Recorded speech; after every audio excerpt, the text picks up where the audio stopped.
Good morning, good afternoon, good evening.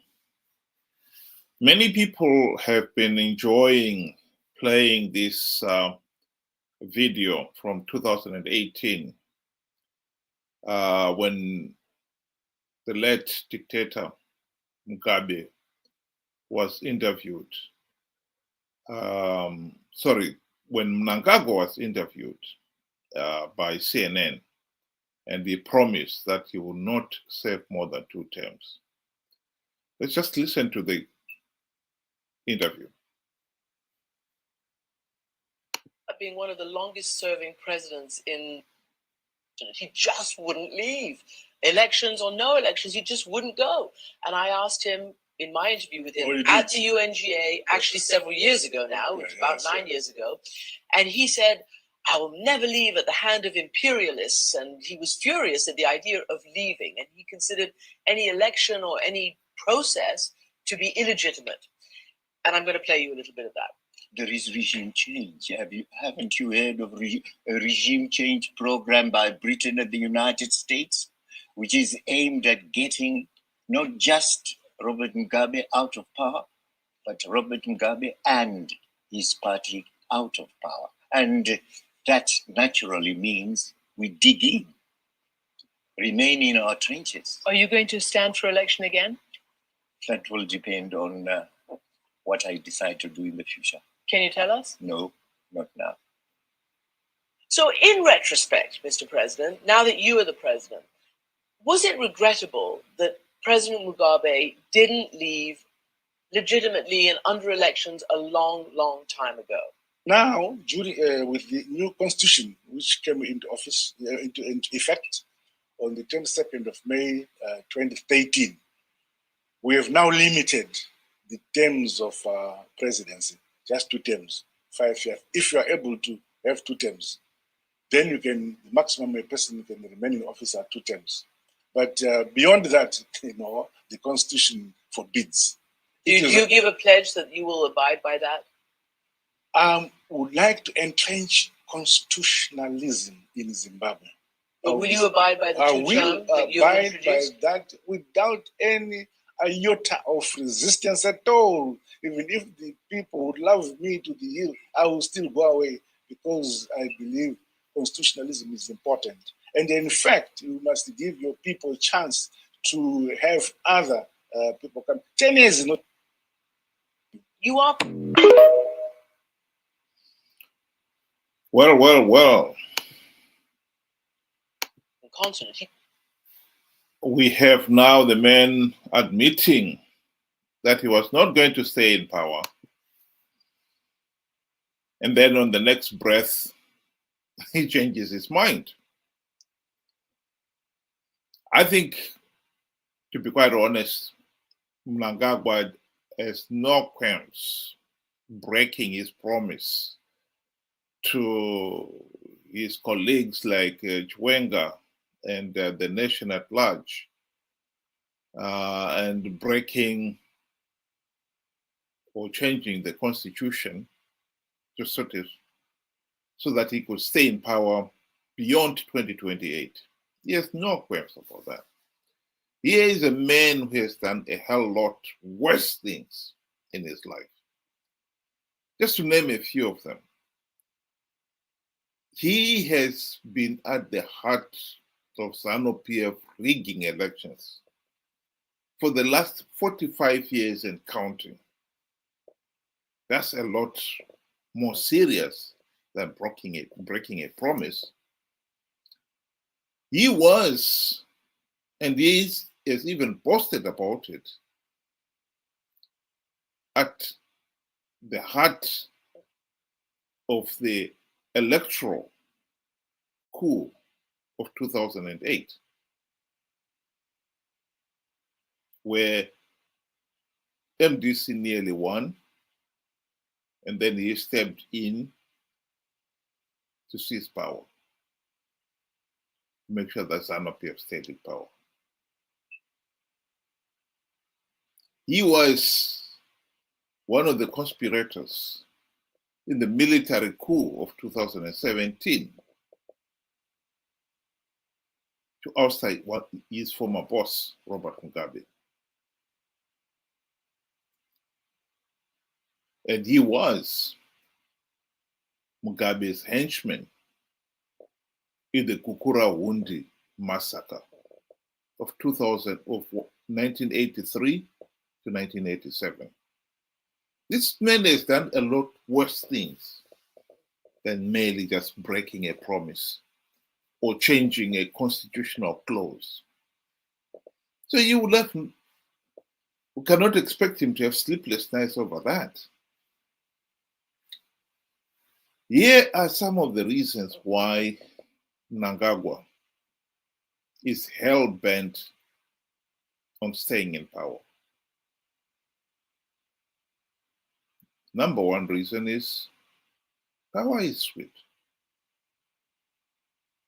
And after 45 years in power, Mnangagwa is addicted to it.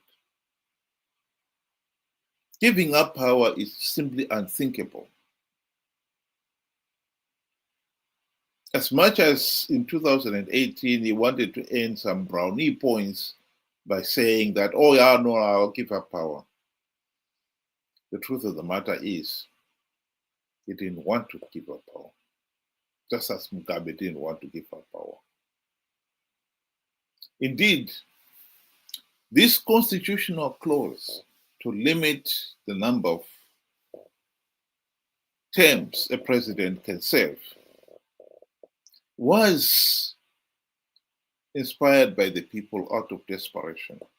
They had failed to remove Mugabe for 37 years, and they were desperate. How else are we going to remove him? Let's have a term limit. Even Mugabe himself accepted the term limit in 2017, in 2013 in the Constitution, only to get the Constitution over the line. And he did not expect that he would live beyond the 2 terms. The elections were to be held in 2018, and if he was to serve his full 2 terms, he will be in power until 2023. As it so happened, he died in 2019. So he didn't worry about the new maximum 10-year limit. But if he had lived, if the military coup of 2017 had not intervened and booted him out of office, as he got nearer to the 2023, he would have also engineered ways of how to stay in. That's how sweet power is.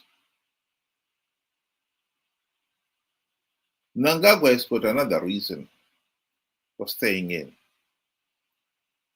and that is he has amassed a lot of wealth. And he has also got a lot of skeletons. His 45 years in power has not been clean, and he knows it. I mentioned before that he was involved in the Gukurahundi. He was also involved in the murders of 2008, in that electoral coup, and many other problems. He doesn't want those skeletons to be revealed, nor does he want to lose the looted wealth. If there was a change of government, you'll be asked, how did you amass all this wealth? And he will not be able to answer it. Most of these individuals who have stayed in power, they've amassed a lot of wealth. And they know that particularly in a country like Zimbabwe, where there is so much abject poverty, hanging on to all that wealth would be very difficult. And so the only person he can trust to make sure that he hangs on to his amassed wealth and the skeletons are kept secret is Mnangagwa. Emerson Dambuzo of Mnangagwa. That is why he'll hang on to power. There's a third reason, which is if he is able to stay in power beyond 2028, this opens other possibilities. We already know that he has been promoting his family and cronies into positions of power and authority. If he was to stay on beyond 2028, you'll be able to consolidate that.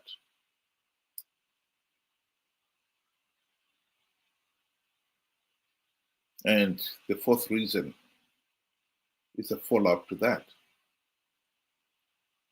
If he can consolidate his stay in power, he has already had the makings of the Mnangagwa dynasty. Staying beyond 2028 would make that dynasty a reality. And it's worth fighting for.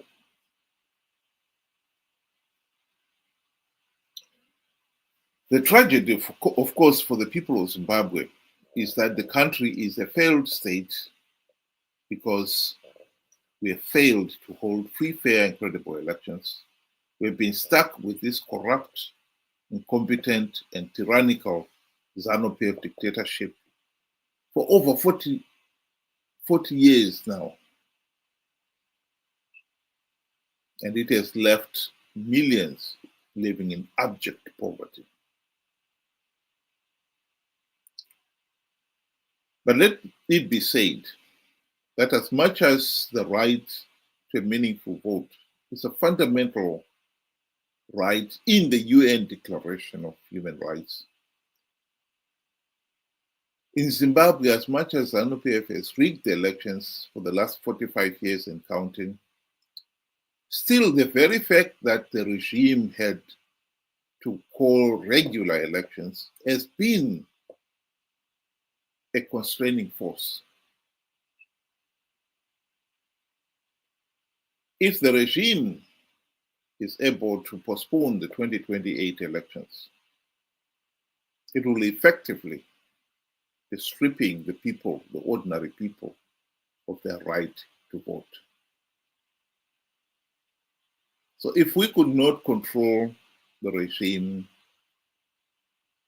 with the threat of these elections would be free, fair, and credible, and you'll be voted out of office, what more when the regime can now confidently say it cannot be voted out?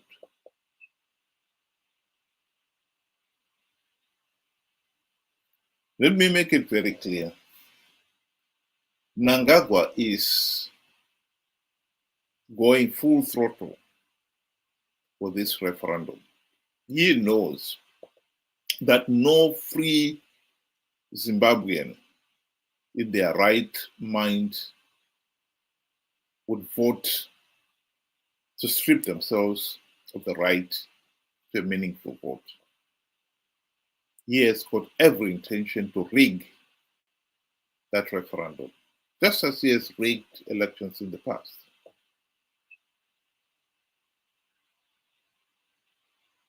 So he will fight hard to rig the referendum to get the result he wants. And let's not pretend that the people of Zimbabwe want it. There is no one, absolutely no one in this world who would vote to have their basic human rights and human dignity taken away from them. That is a fact. Thank you very much for those of you who were able to listen. And I hope you'll be able to join us at 6 o'clock UK time, 8 o'clock Zimbabwean time for further discussions. Good night.